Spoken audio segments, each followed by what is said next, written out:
যে জীবন মানে চাহিদা পূরণ। হালাল হারাম, পাক না পাক, জায়েজ না জায়েজ আমি কিছু বুঝি। আমি বুঝি আমার যা লাগবে তা আমার হইতে হবে। ওই মানুষ না, ওই জানোয়ার। যদি বলেন আরো জঘন্য বলা, সে হলো এই স্বভাব। আল্লাহ কোরআনে বলছে এই স্বভাব কুত্তার স্বভাব, কোরআন শরীফের আয়াত। হ্যাঁ, যে জীবনে কোনো হালাল হারামের অনুভূতি নাই, পার্থক্য জ্ঞান যার মধ্যে নাই, মাকেও দেখে ভিন্নারীকেও দেখে, পানিও খায় মদও খায়, লেনদেনও করে, জুয়াও খেলে। আরে হারাম খোর, তোর কাছে তো কোনো পাক না ফাক নাই, হালাল হারাম নাই, যখন যা মন চায় তাই পূরণ করা, এই জীবন কুকুরের জীবন। কোরআন কারীমের সূরা আরাফের মধ্যে আছে ওয়াত্তাবা হাওয়াহু ফামাসালুহু কামাসালিল কালব। আল্লাহ তাআলা বলেন যে তার মনের চাহিদার অনুসরণ করে, আল্লাহ তাআলা বলছেন ফামাসালুহু কামাসালিল কালব, তার উদাহরণ কুকুরের মতো। কালবুন অর্থ কুত্তা, কুকুর। আপনি যেই কোনো মাদ্রাসার বাচ্চারে জিজ্ঞাসা করে দেখেন যে কালবুন অর্থ কি, সে বলবে কুত্তা, কুকুর। তাহলে ওই জীবন কুকুরের জীবন। তাহলে বলেন, এই যে দেখেন আল্লাহ তাআলা বলেন যে মানুষরা শয়তানের অনুসারী, কামাসালিশ শাইতান ইয ক্বালা লিল ইনসানি কুফর, যখন শয়তান তাকে যখনই বলে আল্লাহর নাফরমানি কর, ফালাম্মা কাফারা, ওই নাফরমান শয়তানের অনুসরণ করে যখনই নাফরমানি করে ফেলে, করলেই ক্বালা ইন্নী বারীউম মিনকা, শয়তান সাথে সাথে সরে গিয়ে বলে যা, আমি তোর থেকে মুখ পবিত্র, আমি চেয়েছি তোরে জাহান্নামে দিতে, চার সিটার আমি তোর লাগে না। কি আজীব কথা। ফালাম্মা কাফারা, শয়তানের সর্বোচ্চ চেষ্টা করা, চুরি করো, জিনা করো, ব্যভিচার করো, নারী দেখো, ছবি দেখো, নাচ দেখো, মদ খাও, জুয়া খেলো, সুদ খাও, ঘুষ নাও, কিস্তি নাও, বাটপারি করো, সিটারি করো, মহিলা বেপরদা হও, বেহায়া হও, রাস্তায় শরীর দেখাও, যৌবন দেখাও, যখনই গুনাহ করে সাথে সাথে শয়তান ইনস্ট্যান্ট সরে যায়, সরে গিয়ে বলে ইন্নী বারীউম মিনকা, সর, আমি তোর থেকে পবিত্র, ইন্নী আখাফুল্লাহ রাব্বাল আলামিন, এখনই তোর উপরে আযাব আসতে পারে, আমি আল্লাহকে ভয় করি, আমি সরে গেলাম। শয়তান কয় শয়তান। ফাকানা আকিবাতুহুমা আন্নাহুমা ফিন্নার খালিদাইন ফিহা, আল্লাহ বলে কিন্তু শুনে রাখো আমি আল্লাহ শয়তান এবং তার শয়তানের অনুসারী উভয়ের পরিণতি জাহান্নাম, অনন্তকালের জন্য। আল্লাহ আমাকে হেফাজত করে। দোস্ত আমার, বন্ধু আমার, ভাই আমার, আমি ফিকির চাই ব্যক্তিগতভাবে আপনাদের কি হয়, এর থেকে কম মানুষের সামনে আমি ওয়াজ করছি, মনে আছে কি কারণ?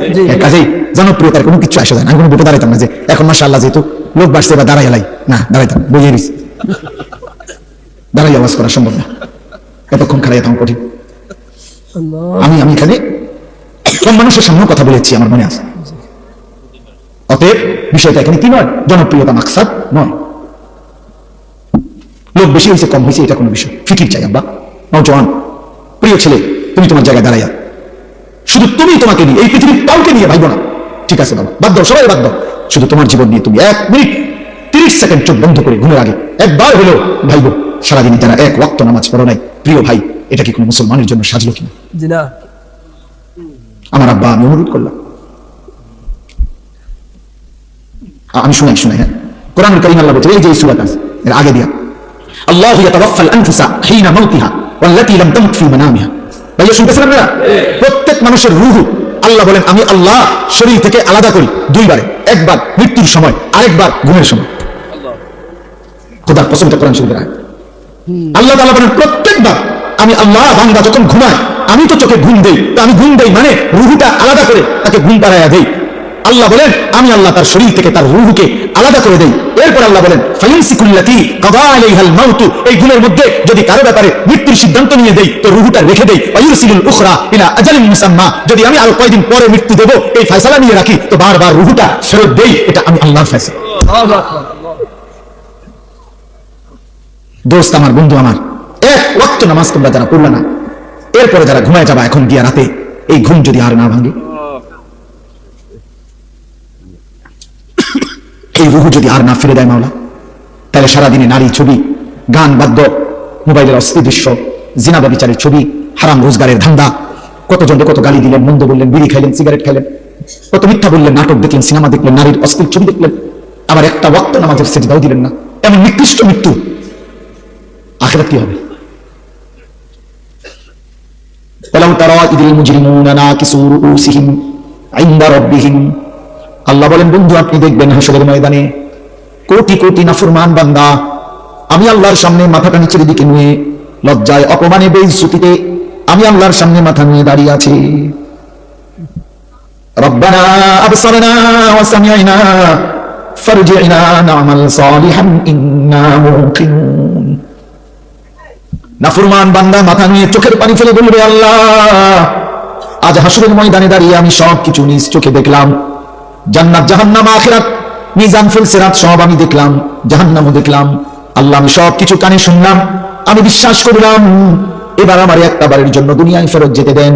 এবার যদি আপনি আমাকে এই আখিরাত থেকে ফেরত দেন, আমি আল্লাহ নেক আমল করব। আল্লাহ বলবেন, না বান্দা, বিষয়টা তো এটা না। আখিরাত তো আমি এই জন্য ঘটাবো না যে দুনিয়ায় আবার আসতে দেব। ওয়ালাউ শি'না লাআতাইনা কুল্লা নাফসিন হুদাহা। আল্লাহ বলে, বান্দা তুমি কি জানো, আমি তো চাইলে দুনিয়াতেই বাধ্য করে সকলকে আমার আনুগত্য করাইতে পারতাম। পারতেন কিনা বলো না ভাইয়া? এই বাপ বলো, আল্লাহ এখানে আমরা সকলকে আল্লাহ তাআলা সিজদা দেওয়াইতে বাধ্য কইরা আল্লাহর পক্ষে সম্ভব? সম্ভব? আল্লাহ চাইলে পারতেন। এই কথা কোরআনে আল্লাহ বারবার বলছে, ওয়ালাউ শাআ রাব্বুকা লাআমানা মান ফিল আরদি কুল্লুহুম জামিআ। আল্লাহ বলে, তোমার রব চাইলে জমিনের সব আল্লাহর প্রতি ঈমান আনতে পারত। আল্লাহ বলেন, ফালাউ শাআ লাহাদাকুম আজমাইন। আল্লাহ চাইলে সকলকেই হেদায়েত দিতে পারতেন, ওয়ালাকিন হাক্কাল কাউলু মিন্নি। কিন্তু আল্লাহ বলেন, আজ হাসরের ময়দানে আমার চূড়ান্ত ফয়সালা, আজকে আমি বান্দা মাফ করব না, আজ আমি বিচার করব। লাআমলা আন্না জাহান্নামা মিনাল জিন্নাতি ওয়ান নাসি আজমাইন। আজ আমি আল্লাহ আখিরাতে কোটি কোটি নাফরমান মানুষ এবং জিন দিয়ে আমার জাহান্নাম পূর্ণ করব। আজ আমি ছাড়বো না বান্দা, আজ হাসরের ময়দান মাফ করব না, আজ বিচার করব। বিচার আজকে জাহান্নাম পূর্ণ করব, জাহান্নাম পূর্ণ করব। কোরআনুল কারীমের মধ্যে আছে, আল্লাহ বলবেন ফেরেশতাদেরকে জাহান্নামীদেরকে জাহান্নামে ফেলো, ছুঁড়ে মারো, মারতে থাকো। কিছুক্ষণ পরে, অনেকক্ষণ পরে আল্লাহ বলবেন, হালিম তালাতি। জাহান্নামকে আল্লাহ ডাক দিয়ে বলবেন, জাহান্নাম তোমার জায়গা পুরছে কিনা? জাহান্নাম বলবে, ওয়া তাকুলু হাল মিন মাজিদ। আল্লাহ আরো অনেক জায়গা খালি, আরো নাফরমান দেন, আরো লাগবে, আরো লাগবে, আরো লাগবে। ইয়াউমা তুকাল্লাবু ওয়ুজুহুকুম ফিন-নার। কোরআনুল কারীমের মধ্যে আল্লাহ তাআলা বন্ধু বারবার জাহান্নামের কথা তুলে ধরছেন। বন্ধু, এমন মালিক একবার না, দুইবার না, এমন মালিক একবার বললেই তো ছাড়তো, কিন্তু সেই মালিক শত শতবার, হাজার হাজার বার বলছেন। বিষয়টা আপনি এত মস্কারি ভাবলেন কেন? আল্লাহর কথা এত তামসা মনে করলেন কেন? টেলিভিশনের নর্তকীর কথা এত মানে নিলেন কেন? সমবয়সী বন্ধুর কথা এমন বুঝে ধরলো, সৃষ্টিকর্তা মালিকের কথা কেন তোমার বুঝে ধরলো না? ফুটবল ক্রিকেটের খেলোয়াড়ের কথা তোমার মাথায় ঢুকলো, সংবাদ পাঠক পাঠিকার কথা তোমার খবরে মনে ধরলো, মালিকের কথা বুঝে ধরলো না কেন? বলে কি বলবেন? জাহান্নামের কথা আল্লাহ বেশি মারাত্মক বলছে কোরআনে, ইয়াউমা তুকাল্লাবু ওয়ুজুহুকুম ফিন-নার। এই বান্দা, আল্লাহ বলে দুনিয়ায় তেলাপিয়া মাছ, কই মাছ তোমার ঘরে মহিলা উত্তপ্ত তেলের মধ্যে কড়াইয়া গরম তেলে যেমন এক পিঠ একবার চাপ দেয়, আবার উল্টাইয়া আরেক পিঠ চাপ দেয়। খোদার কসম, আল্লাহ বলছে, বান্দা তোর একটা একটা গাল, তোর একটা একটা চেহারার এক অংশ ফেরেশতা জাহান্নামের আগুনে এভাবে চাপ দিয়া দিয়া তোরে পোড়াইতে থাকবে, আর তুই শুধু চিৎকার করে বলবি, ইয়া লাইতানা আতা'না আল্লাহ ওয়া আতা'না রাসূলা। আয় মুনা, আমার কপাল মন্দ, আমি যদি আল্লাহ রাসূলের আনুগত্য করতাম। আমি তো 7:30 বাজে, 7টা বাজে আসার আজান হয়ে গেছে, আমি ঘুমাইছি সেই রাত 12টায়। আমি তো চাইলে এর মধ্যে অল্প কয়টা রাকাত নামাজ পড়ে ফেলতে পারতাম। আমি তো জোহরের সময় দুপুরবেলা সজাগই ছিলাম, আমি তো খানার জন্য দোকান বন্ধই করছিলাম, আমার অফিস, আমার কর্ম তো ছুটি দিছিল আমারে। আমি তো ইচ্ছা করলে নামাজটা পড়তে পারতাম, আমি তো পারতাম। হায় আমি কি করলাম? ইয়া লাইতানা আতা'না আল্লাহ ওয়া আতা'না রাসূলা তালফাহু ওয়ুজুহুকুম ফিন-নার ওয়া হুম ফিহা কারিহুন। আল্লাহ বলে, বান্দা জাহান্নামের আগুনে তোমার চেহারা পুরাইতে পুরাইতে একেবারে বিভৎস কালো কুৎসিত হয়ে যাবে তোমার চেহারা। জাহান্নামী এত চিৎকার করবেই। আল্লাহ বলবে, আলাম তাকুন আয়াতি তুতলা আলাইকুম ফাকুনতুম বিহা তুকাদ্দিবুন। তুমি বলো না বান্দা, আমার আয়াত, আমার কথা, আমার কোরআন কি তোমার সামনে পড়া হয় নাই? তুমি তো বারবার মিথ্যা মনে করেছিলে। সেদিন কি মনে নাই আমি কতবার শুনাইছিলাম? একটা বছরে 52 সপ্তাহ, 52 সপ্তাহ জুমার নামাজের ইমাম সাহেব তোমার কি কম বেশি কিছু কথা বলে নাই? তোমার গ্রামে কতবার ওয়াজ হয়েছে, মাহফিল হয়েছে, কত বক্তা তোমারে কত হাজারি চিৎকার করে কি বলে নাই? কেউ কি তোমার আখিরাতের কথা শোনায় না? কি বলবেন? ওয়ালিল্লাযীনা কাফারু বিরাব্বিহিম আযাবু জাহান্নাম। আল্লাহ বলেন, নাফরমান বেঈমানের জন্য জাহান্নামের আযাব। ইযা উলকু ফিহা সামিউ লাহা শাহীকান ওয়া হিয়া তাফুর। আল্লাহ বলে জাহান্নামীকে যখন জাহান্নামে ফেলতে যাবে ফেরেশতা, জাহান্নামী শুনতে পাবে জাহান্নামের আগুন যেন টকবক করে উঠলাইতেছে। জাহান্নামের এনে লিখছে তাকাদু তামাইয়াজু মিনাল গাইজ, জাহান্নামী দেখবে জাহান্নামের আগুন যেন রাগে গুসায় ফাইটা ফেটা যাইতেছে। নবীজি বলছে উম্মত জাহান্নামের আগুনের গরম এত তীব্রতা হবে ইয়াহতুনু বাদুহা বাদান, আগুন আরেক আগুনকে, জাহান্নামের আগুন বাকি আগুনকে গিলা গিলা খায়া ফেলবে। এক আগুন আরেক আগুনকে গিলা ফেলবে, গিলা। ধোঁয়ার মধ্যে ধোঁয়া ঢুকে, কুয়াশার মধ্যে কুয়াশা ঢুকে, দেখছেন না? কুয়াশা যখন আসে দেখবেন গাড়ি দিয়া তাকাইলে যে কুয়াশার ভিতরে যেন কুয়াশা ঢুকতেছে, মেঘের ভিতরে মেঘ ঢুকতেছে। আল্লাহ নবী বলেন আগুন যেন আগুনে গিলা ফেলতেছে, এমন হবে জাহান্নামের আগুন। বন্ধু আমার, ভাই আমার, এত খামখেয়ালি ভাবলেন কেন? আল্লাহর বিষয়টাকে এত খামখেয়ালি মনে করলেন কেন? কেন নামাজ পড়েন না? নওজোয়ান কিসের উপরে ভিত্তি করে এত কম বয়সে এত গাদ্দার হয়ে গেল কেন? মুসলমানের বাচ্চা 16 বছর বয়সে এত বড় বেয়াদব হলি কেন? যাদের কপালে নামাজের সেজদা নাই, তোর চাইতে নিকৃষ্ট বেয়াদব, তোর চাইতে অসভ্য এই নওজোয়ান আসমানের নিচে জমিনের উপরে সেজদাবিহীন যুবক মুসলমানের বাচ্চা, তোর চাইতে বড় বেয়াদব আল্লাহ জমিন আর কেউ নাই বেটা। তুই নিকৃষ্ট বেয়াদব বেটা। আমি বললাম বেটা, তুই আমার বিরুদ্ধে স্লোগান দিস, আমার বিরুদ্ধে প্রতিবাদ করিস বেটা, বলিস আমি তোকে বেয়াদব বলছি, তোকে অসভ্য বললাম, তোকে গাদ্দার বললাম, তুই মায়ের কলঙ্ক, তুই বাবার কলঙ্ক, তুই ধর্মের অপমান, কোরআনের অপমান, তুই আমার নবীর 23 বছরকে অপমান করলি। আমার নবী যেন বলতেছে উম্মত আমি আর কত কাঁদিলে সেজদা দিতি। আমার নবী বলবেন উম্মত আমি আর কত রক্ত ঝরাই, আমার কথা তোমার মনে পড়তো, তুমি শোনো নাই আমি কি পরিমাণ রক্ত ঝরাইছি। আম্মা জান আয়েশা রাদিয়াল্লাহু তাআলা আনহাকে নবীজি বলছে আয়েশা তুমি জানো না 1.25 লক্ষ নবী রাসূলকে নবুয়তের কাজে যত জুলুম অত্যাচার করা হয়েছে, আমি মুহাম্মদকে তার চাইতে বেশি কষ্ট দেওয়া হয়েছে। লাকাদ উযিতু ফিল্লাহ মা উযিয়া আহাদ, আমাকে যে পরিমাণ কষ্ট দেওয়া হয়েছে আয়েশা কোন নবীকে এত কষ্ট কেউ দেয় না। তায়েফের ময়দান থেকে যেদিন নবীজি রক্তাক্ত দেহ নিয়ে ফিরে আসছিলেন, আব্বা সারা শরীর থেকে তখন রক্ত ঝরছে, পায়ের তালু জুতা মোবারক যখন জমাট বাইধা গেছে, জুতা খুলতে পারছিলেন না রক্তের কারণে। হযরত যায়েদ ইবনে হারেসা নবীর পালক পুত্র বলছেন আমি পারতেছিলাম না জুতা খুলতে, রক্ত এভাবে জমাট বাঁধা। এই রক্ত মাখা দেহ নিয়ে আমরা কিতাবে পড়ছি। রাত্রি গভীর বেলা ওই দিন ফিরে আসার পর মাঝখানে প্রতিমধ্যে একটা আঙ্গুর খেজুরের বাগানে নবীজি রাত্রে ছিলেন, একাকি একজন লোক নিয়ে যায়েদ তাকে সাথে নিয়ে। সেই রাত্রে নবীজি এমন কান্দা কাঁদছিলেন আল্লাহর কাছে রক্ত মাখা দেহ নিয়ে। আরে একটা কথা বলছিলেন যে মাওলানা ইলা মান তাকিলনি, আল্লাহ আপনি আমার কার কাছে পাঠাইলেন? আমি এভাবে আপনার কথা বললাম, আমি চাইলাম তাদের হেদায়েত, আমি চাইলাম তাদের জাহান্নাম থেকে মুক্তি, ওরা আমাকে কি পরিমাণ পাথর মারলো। আপনি আমার কার কাছে পাঠাইলেন?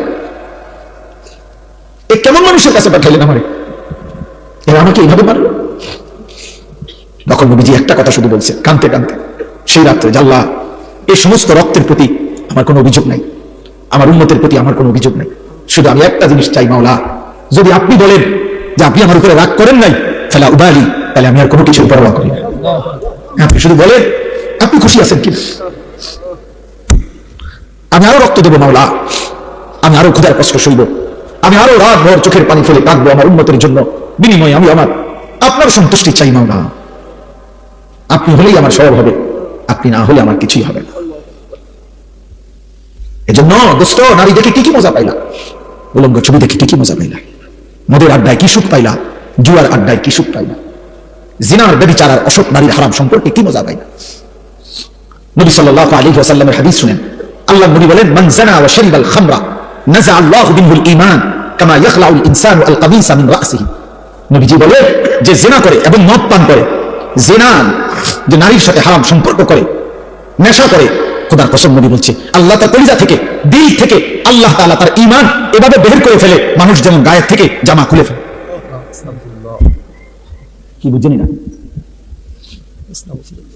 বিশুদ্ধ হাদিস। আমি ব্যক্তিগতভাবে ফালতু কথা বলি না। আল্লাহ নবী বলছেন আল্লাহ তার ঈমান যেভাবে খুলে ফেলে। এই নেশা করেছে, মদের আড্ডা, জুয়ার আড্ডা, নেশার আড্ডা, জেনার আড্ডা, এই তিন জিনিস এক ক্ষতি আনে, তিন দাগ। নারী, মদ, গান বাদ্য। যেখানে গানের আসর সেখানে নারীর আসর, সেখানে মদের আসর। ঠিক। যেখানে মদের আসর সেখানে নারীও আছে, গানও আছে। যেখানে নারী আছে সেখানে মদও আছে, গানও আছে। এটা এক ক্ষতি আনে তিন দাগ, একসাথে। এজন্য যে যুবক গানে আসক্ত, ও নারীতে আসক্ত, ও নেশাও, ঠিক, তিনবার একসঙ্গে। এই হারাম কর চরিত্র কি? আপনি বাবা জানেন না, আপনি বাবা জানেন না। ওরা জিজ্ঞাসা করেন, তুই আল্লাহকে সাক্ষী রেখা, তুই যদি আমার হালাল ফুটে থাকস, তো তুই রাত 12টার পরে সকাল পর্যন্ত মোবাইলে কি দেখোস? আপনি জিগান, আপনি আপনার ফুটে জিগান, তুই যদি আমার হালাল সন্তান হয়ে থাকস, তো তুই কর। আমরা বুঝি না? আপনাদের ছেলেদের চেহারা আপনারা দেখেন, এগুলো আপনাদের সন্তান, আপনাদের ভাতিজা, আপনাদের বাগিনা, আপনাদের নাতি। যে কয়জন বয়স্ক বাবা আছেন আপনারা বলেন, কি শুনেন? জি বলেন, আপনারা বলেন। ওরা বলেন না, ওর চুল এমন কেন? ও মুসলমানের বাচ্চা না? তোর একটাবার জিজ্ঞাসা করেন, যা তোর দাদার চুল, বাবার চুল, তোর গ্রামের হুজুরের চুল, তোর মসজিদের ইমাম সাহেবের চুল, তোর নবীর চুল, তোর নবীর সাহাবাদের চুল, তোর জামানার আউলিয়া, পিছনের জামানার আউলিয়া, পৃথিবীর কোন ইমানদার মুমিনের চুল, কারোর সাথে তোর চুলের মিল নাই, তুই কোন ধরনের মুসলমান? ওরা জিজ্ঞাসা করে, আপনি কি একবারই জিজ্ঞাসা করেন, আপনি কি বিবেকে নাই? তা আমার বড় ভাই এই চান্দিনা আল আমিন কামিল মাদ্রাসার যিনি প্রিন্সিপাল, আলহাজ হযরত মাওলানা মাহবুবুর রহমান আশরাফি, তো আমার আপন বড় ভাই। বড় ভাই আমার ছাত্র জীবনে আমার মনে আছে একবার 3বার চুল কাটাইছে আমার, মানে শুধু সামনে পিছনের চুল 19-20 হয়েছে, সামান্য একটু। আবার যা, আবার আইসি ভাই, চুল কাটাইছি তো, আবার এমনি হাত দিয়ে দিয়ে চাই কইছে না, এখন একটু লাগে, সমান হয়েছে না, আবার যা। 3বারের পরে ভাই বলছে, হ্যাঁ এখন হয়েছে, এখন যা, বসে বসে। কত বড় শাসন! আমার জীবনে আমি একবার শুধু আমি যখন আলেমে পড়ি, খুব সম্ভব 2001 সালে হবে, এই আমি এরকম পাঞ্জাবির এই সাইডে এম্বোটারি করা একটা পাঞ্জাবি কিন্না কিনছিলাম। এই প্রথম যেদিন পড়ছি বড় ভাই, সেটা ধইরা দেখেই টান দিয়া সিরা টুকরা টুকরা করে ফেলছে। দোস্ত আমার, প্রিয় সন্তান, তোমাদেরকে বলি এবার, বাবা, তোমাদের বাবারা তোমাদেরকে বাবা ছেড়ে দিল কেন? 365 দিনে কোনোদিন একদিনও ফজরের নামাজ পড়লা না, তোমার কি কোনোদিন ভোর হবে না? ফজরের মুয়াজ্জিন কি কোনোদিন তোমারে দেখবে না? ভোরের যে পাখি জেগে ওঠে, সে কি তোমাকে কোনোদিন দেখবে না? ইনশাআল্লাহ দেখবে। সুবহে সাদিকের যে আলো ফুটে, সে আলো কি বলে না, আমি কার জন্য ফুটলাম? আমরা মুসলমান না? তো আমাদের আল্লাহ যদি আমাদের পছন্দ না হয়, তো আল্লাহকে ভালোবাসবে কি? কাফেররা। জি না, আমাদের নবী সাল্লাল্লাহু আলাইহি সাল্লামকে যদি আমাদেরই পছন্দ না হয়, তো নবীকে ভালোবাসবে কে? বেঈমানরা। জি না। আমার নবীর সাহাবাদেরকে যদি আমাদের ভালোবাসা না হয়, তো ওনাদেরকে ভালোবাসবে কে? বেঈমানরা। আমাদের কোরআনকে যদি আমরা ভালো না বাসি, তো এটা ভালোবাসবে কে? বেঈমানরা। আমাদের ইসলামকে যদি আমাদের পছন্দ না হয় বাবা, তো এটা পছন্দ করবে কে? বেঈমানরা। বলেন বলেন, কেন নামাজ পড়বেন না? যারা ব্যবসা করেন, দোকানদারি করেন, কি বেশি দোকানদারি কি করছেন? সামান্য একটা দোকান চালাইতে গিয়ে 1 ওয়াক্ত নামাজ পড়েন না, একটা অটো চালাইতে গিয়ে 1 ওয়াক্ত নামাজ পড়েন না। আরে গাদ্দার, মাত্র একটা অটো চালাই আল্লাহর সাথে তোমার গাদ্দারি, তুমি বিমান চালাইলে কি করতা? তো সত্য গাদ্দার, বুঝেন না কথা? সামান্য একটা অটো চালাই এই গাদ্দারে 1 ওয়াক্ত নামাজ পড়ে না, এই গাদ্দার বিমান চালাইলে কি করতা? একটা সিএনজি চালায় সামান্য, দিন শেষে টাকা 500, মাত্র 500 টাকা, 1000 টাকা, মাস শেষে 25,000 টাকা কামাই করছে, মাত্র 25,000 টাকার মুসলমানে তো অহংকারী, এত বড় আসমানওয়ালাকে বৃদ্ধাঙ্গুলি দেখায়। আল্লাহ। এই জন্য ইমাম গাজালি রাহমাতুল্লাহ বলছে, এই পৃথিবীতে সবচেয়ে অহংকারী নাফরমান কে? যে দুনিয়াতে একে তো মিসকিন, ফকির, আবার আল্লাহর নাফরমান, সে বড় অহংকারী। ফকির মুতাকাব্বির, বুঝছেন না হিসাবটা? একে তো কি অভাবী, অথচ তবু আল্লাহকে কি দেয় না? সেটা দেয় না। এই ধনাঢ্য ব্যক্তির চাইতে বড় গাদ্দার। ঠিক। হয়তো ভুলে গেছে 100 কোটি টাকা পাইয়া, তোমার সমস্যা কি? হয়তো 1000 কোটি টাকা পাইয়া আল্লাহকে ভুলে গেছে, কত 10টা বাড়ির মালিক হয়ে আল্লাহকে ভুলে গেছে, কত 10টা মেল ফ্যাক্টরির মালিক হয়ে আল্লাহকে ভুলে গেছে। তুমি না ফরমান ভুললা কেমনে? তুমি তো দিন এনে দিন খাও, তবুও কি আল্লাহর মনে করবা কেন তুমি? অথচ নবী সাল্লাল্লাহু আলাইহি ওয়াসাল্লাম কতটা খুশখবরি দিছিলেন যে আমার উম্মতের ফকির ইমানদার, আমার উম্মতের ধনী ইমানদারের 500 বছর আগে জান্নাতে চলে যাবে। সুবহানাল্লাহ।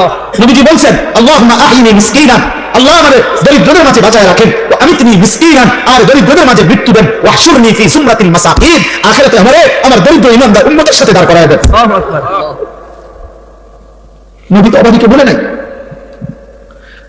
প্রিয় কিশোর, প্রিয় যুবক, আমার জীবনের একটা স্বপ্ন আপনাদের কাছে, আমার এই 2 মিনিট কথা, আমার জিন্দিগির একটা স্বপ্ন। আমি আজকে 10 বছর, 2016 সাল থেকে 2025 সাল, 10 বছর আমার একটা মাদ্রাসা, কুমিল্লা ক্যান্টনমেন্ট, ময়নামতি সাহেবের বাজার, এখানে আমার মাদ্রাসাটা। আলহামদুলিল্লাহ, মাদ্রাসায় 500 জন, 494 জন ছাত্র আছে, এখন 34 জন শিক্ষক কর্মচারী আছে। হেদায়েতুন নাহু পর্যন্ত আমাদের কওমি মাদ্রাসার জামাত আছে, নুরানি, নাজেরা, হিফজখানা আছে। আমি এই 10 বছরে সব সময় আমার, বিশেষ করে আজকে 3-4 বছরে আমার হৃদয়ের একটা বড় স্বপ্ন ছিল যে আমি বাচ্চাদের এই যে মাদ্রাসাটা চলতেছে, এটা তো চলতেছে, সাথে পৃথক আরেকটা মাদ্রাসা করতে চাই, যেই মাদ্রাসাটার উদ্দেশ্য হলো যে সারা বাংলাদেশের স্কুল, কলেজ, ইউনিভার্সিটিতে যত কিশোর যুবক মুসলিম পড়ে, ওদের যার যখন সময় হয়, যেটুকু সময়, ওই সময় সে আসবে আমাদের এখানে কিছু সময় নিয়ে প্রয়োজন পরিমাণ কিছু দ্বীনি বিষয় শিখবে। ওযু, নামাজ, সূরা, কেরাত, দোয়া, কালাম, রুকু, সিজদা, হোক একটা, হোক 2টা, হোক 1 ঘন্টা, হোক 10 ঘন্টা, যার যখন সুযোগ হয়। এবং অন্যান্য বয়সীও একেবারে যেই কোনো উচ্চ শিক্ষিত, নিম্ন শিক্ষিত, কুলি, দিনমজুর, ঠেলাওয়ালা, প্রত্যেকেই যেন আসতে পারে, শিখতে পারে। আমি এরকম একটা পৃথক মাদ্রাসা, আলাদা শিক্ষক কর্মচারী রেখে ওইখানে আলাদা ভবন, আলাদা ব্যবস্থাপনায় করতে চাচ্ছি। আমার স্লোগান হলো যে আসবে যখন, দিন শিখবে তখন, যার সময় যতক্ষণ, দিন শিখবে ততক্ষণ, যে যতক্ষণ পড়ে, এতটুকুই। এই আশায় আমি একটা বড় জায়গা কিনছি এখানে, 118 শতক জায়গা, একসাথে প্রায় 2.5 কোটি টাকার উপরে জায়গাটার দাম। এই জায়গা আপনার কিনছি এই আশা যে যেন আমি আপনার একটা পৃথক বড় মাদ্রাসা করতে পারি। এই মাদ্রাসার জন্য আপনাদের কাছে আমি দোয়া চাই। নওজওয়ানদের জন্য আলহামদুলিল্লাহ এই বছর 2025 সাল রানিং বছরে আমরা এই পর্যন্ত 2বার আমাদের মাদ্রাসার প্রথম সাময়িক পরীক্ষার বন্ধে, দ্বিতীয় সাময়িক পরীক্ষার বন্ধে, 2বারের বন্ধে 3 দিন করে 6 দিনে আমরা মোট বরাবর 500 জন স্কুল কলেজের ছেলেকে 3 দিন রাইখা প্রতিদিন 11 ঘন্টা করে 3 দিনে 33 ঘন্টা মোট 2বারে আপনার ওযু, নামাজ, সূরা, কেরাত, দোয়া, কালাম, রুকু, সিজদা এগুলো শিখাইছি। আলহামদুলিল্লাহ প্রায় 32 জন শিক্ষক তারা থেকে দিবানিশি বাচ্চাদেরকে শিখাইছে। এটা আমরা সারা বছরের জন্য করতে চাচ্ছি। এখনই একটা রুমের ব্যবস্থা করছি, আর ভবিষ্যতে এই জায়গাটা যদি পুরো টাকা পরিশোধ করতে পারি, ছোটখাটো ঘর দুয়ার করতে পারি, মসজিদ, বাচ্চাদের মাদ্রাসা, বালিকা আলাদা মাদ্রাসা এবং মসজিদ কমপ্লেক্স, এই সব কিছু করার আশায় আরো জায়গা কিনতে চাই। তো আপনাদের কাছে আমার অনুরোধ, আপনাদের কাছে আমি একটু সহযোগিতা চাই। সহযোগিতাতে হলো 2টা সুযোগ। একটা হলো 1 মুসল্লা পরিমাণ নামাজের জায়গা, 1 মুসল্লা পরিমাণ মাটির দাম আপনার 4200 টাকা। যদি কেউ ইচ্ছা করলে অংশগ্রহণ করেন, এখন না, অংশগ্রহণ করলে আপনারা আমাদের মাদ্রাসার আজীবন উন্নয়ন সদস্য হবেন। আর 30 বছরের নিচে কোন ছেলে, কেউ যদি ছেলে মেয়ে 1000 টাকা দেয়, তাহলে 1000 টাকা দিলে কিশোর যুবক এই তালিকার উন্নয়ন সদস্য হিসাবে তাকেও আমরা অন্তর্ভুক্ত করব। আমাদের একটা কাগজ আছে, কাগজটা আপনারা নিবেন, এখানে বিকাশ নাম্বার আছে, কারো ভালো লাগলে মন চাইলে দিয়েন, না মন চাইলে দোয়া করে দিয়েন। কিন্তু আলহামদুলিল্লাহ অনেক ছেলে, অনেক বাবা, অনেক মা বোন দিছে। আমার একটা আশা, আমার ইচ্ছা, এটা সর্বাধিক মানুষের সহযোগিতায় মাদ্রাসা হোক, প্রতিষ্ঠান হোক, মসজিদ হোক, যেন সকলে 1000 টাকাওয়ালা, 100 টাকাওয়ালা সদকায়ে জারিয়ার যেন সওয়াব পায়। এই জন্য ইচ্ছা করলে আপনারা যাওয়ার সময় আমগো কাছেও দিতে পারবেন, অথবা এখানে বিকাশ নাম্বার আছে, সেখানেও দিতে পারবেন। আমি আপনাদের সবার কাছে শেষ অনুরোধ করছি, আপনারা যাওয়ার পথে আমাদের সাদা গাড়িতে একটা কিতাব আছে, রাসূলুল্লাহ সাল্লাল্লাহু আলাইহি সাল্লামের জীবনের সমস্ত সুন্নাত, ছোট বড়, নবীর জীবনের একেবারে বিন্দু বিন্দু যত সুন্নত নবীর জীবন থেকে, প্রায় 600 পৃষ্ঠা ব্যাপী এই সুন্নাতের এই বইটা ঢাকা গাজীপুরের আমাদের বাংলাদেশের একজন শীর্ষ বুজুর্গ অধ্যক্ষ মিজানুর রহমান চৌধুরী, কাপাসিয়ার হযরত, বাংলাদেশের বড় বড় ওলামাদের শায়েখ, তিনি এই কিতাব অনেক আলেমদের সমন্বয়ে লিখাইছেন। অনেক সুন্দর, আমি নিজেও পড়ি। আমরা এটা হযরতের কাছ থেকে এনে নবীজির সুন্নতের একটা বই উম্মতের ঘরে ঘরে পৌঁছুক, এই আশায় 400 টাকা মূল্যে এটা বিক্রি করি। যদি কারো সুযোগ হয়, এটাও যাওয়ার সময় আমাদের সাদা গাড়ি থেকে কিনবেন। আজকে এই বাইতুল মসজিদে, বাইতুল আমান জামে মসজিদে আপনারা যারা দান করছেন, আল্লাহ আপনাদের একটা একটা দানে বরকত দান করেন। আল্লাহ আপনাদের সবাইকে কবুল করেন। আমার কিশোর যুবক ভাই, 30 বছরের নিচে যাদের বয়স, তোমাদের কাছে আমার শেষ একটা দায়িত্ব আছে। সারা বাংলাদেশে আমি একটা ছোট্ট কাজ করি। আমার শায়েখ আল্লামা মুফতি মুশতাকুর নবী সাহেব, আমার হযরত, আমার এই দায়িত্বটা দিয়েছেন। সেটা হলো আমরা একটা মেহনত করি কিশোর যুবক ছেলেদের জন্য। সেটার নাম হলো ফজর ক্যাম্পেইন, মানে ফজরের নামাজে মুসল্লি বৃদ্ধির চেষ্টা। ক্যাম্পেইন মানে প্রচারণা, ইংরেজি শব্দ।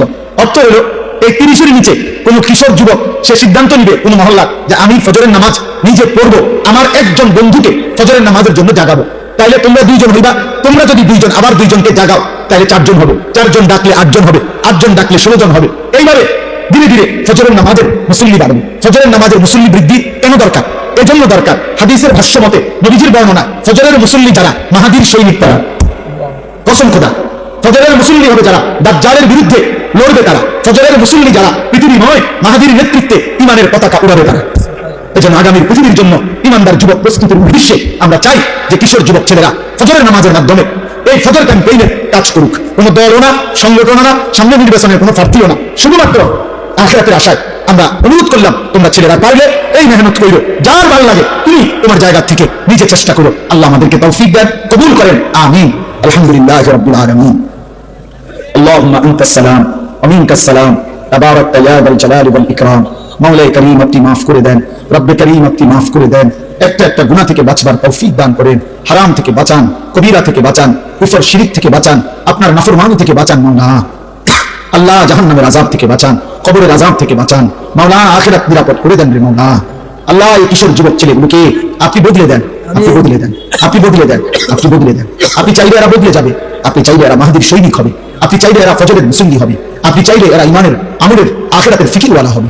আল্লাহ আমি ভিক্ষা চাই, আমি ভিক্ষা চাই, আমি ভিক্ষা চাইব। আল্লাহ আপনি দয়া করেন, আপনি দয়া করেন। একটা ছেলেকে বঞ্চিত করেন না রে মাওলা। এরা মুসলমানের ছেলে রে মাওলা, এদের মা বাপ মুসলমান, বেইজ্জতি করেন না মা আল্লাহ, অপমান করেন না মাওলা, মা বাবাকেও বেইজ্জতি করেন না আল্লাহ। সমস্ত কবরবাসীদেরকে মাফ করে দেন, কিয়ামত পর্যন্ত কবরের আযাব মাফ করে দেন, কবরগুলোকে জান্নাতের টুকরা বানিয়ে দেন। অসুস্থ বিমারি যারা শিফা করে দেন। আমার বাবা চাচা বয়স্ক মুরব্বী প্রত্যেককে বাকি হায়াত ঈমান আমল দান করেন। মা বোনদেরকে পর্দা পুশিদা দান করেন। আবেদা সারেহা মা ফাতেমা রাবেয়া বসরিয়ার মতো নেককার নারী হিসাবে কবুল করে নেন। ছোট্ট মাসুম বাচ্চাদেরকে কবুল করে নেন। অনেক শ্রদ্ধেয় আমার আপনজন মহব্বতের ওলামায়ে কেরাম এখানে এসেছে বসেছে, আল্লাহ সবাইকে কবুল আর মনসুর করেন, কবুল আর মনসুর করেন, রহম আর করম করেন। আল্লাহ আল্লাহ আমাদের সবাইকে ঈমান আমল দান করেন, আল্লাহ আখিরাতের ফিকির দান করেন। প্রত্যেকটা দান সাদাকা আপনি কবুল করে নেন। এই মসজিদের প্রথম দিন থেকে এই পর্যন্ত জায়গা দিয়ে, জমি দিয়ে, টাকা দিয়ে, পয়সা দিয়ে, বুদ্ধি দিয়ে, পরামর্শ দিয়ে যখন যারা যত খেদমত করেছে আল্লাহ সকলকে উত্তম বিনিময় দান করেন, সকলকে উত্তম বিনিময় দান করেন। যার যত অনেক মাকসাদ আছে আল্লাহ আপনি পূরণ করে দেন, অভাব দূর করে দেন, ঋণ মুক্ত করে দেন, পেরেশানি আসান করে দেন। স্ত্রী সন্তান নিয়ে নিরাপদ পবিত্র আখিরাতমুখী জীবন দান করেন। আল্লাহ অসুস্থ বিমারি যারা শিফা করে দেন। আল্লাহ যে যত মাকসাদে দোয়া চেয়েছে সকলের নেক মাকসাদ আপনি কবুল করে নেন। আল্লাহ আপনি আমাদের সবার উপরে রহম করম করেন। আশপাশের সবগুলো মাদ্রাসা আপনি কবুল করে নেন, আমাদের মাদ্রাসাও আপনি কবুল করে নেন। আল্লাহ আমাদের ফিকির আপনি বাস্তবায়নের তৌফিক দান করেন। আল্লাহ আল্লাহ আল্লাহ আমার মাহবুব ভাই সহ আল্লাহ যত শ্রদ্ধেয় ওলামায়ে কেরাম এখানে আসা বসে আছেন, আল্লাহ আমার পাশে মুরব্বী হযরত আলিম দ্বীন, আল্লাহ আল্লাহ আপনি তাকেও আপনি সুস্থতার আফিয়তের জীবন দান করেন। আল্লাহ আল্লাহ আপনি মাফ করে দেন।